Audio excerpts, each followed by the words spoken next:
दोस्तों, भोजपुरी के power star Pawan Singh और खेसारी लाल को देख के उनके बर्थडे में बड़ा अच्छा लगा मुझे। क्योंकि भोजपुरी में लड़ाई झगड़े तो हमेशा देखने को मिलता था, लेकिन एक साथ दोनों को देख के बड़ा अच्छा लगा। और भोजपुरी भी समाज जो भी है बड़ा खुश हुआ।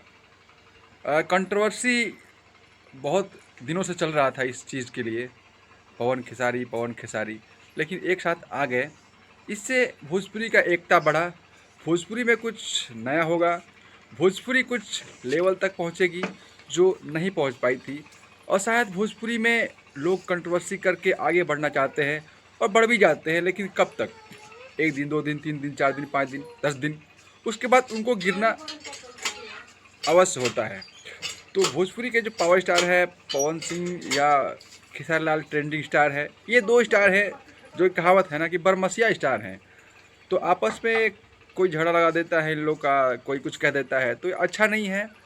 और दोनों को देख को अच्छा लगा और मुझे उम्मीद है कि कुछ नया करने का प्रयास करेंगे ये दोनों पावर स्टार और ट्रेंडिंग स्टार, और फिल्म भी एक साथ लेके आएंगे तो बड़ा अच्छा रहेगा। और भोजपुरी के जो ये अश्लील गाने हैं उन पे ना काम करके अच्छे गाने पे ध्यान देंगे तो और अच्छा रहेगा। क्योंकि हर इंडस्ट्री आगे बढ़ना चाहती है, अपनी भोजपुरी में भी ग्रोथ होना चाहिए।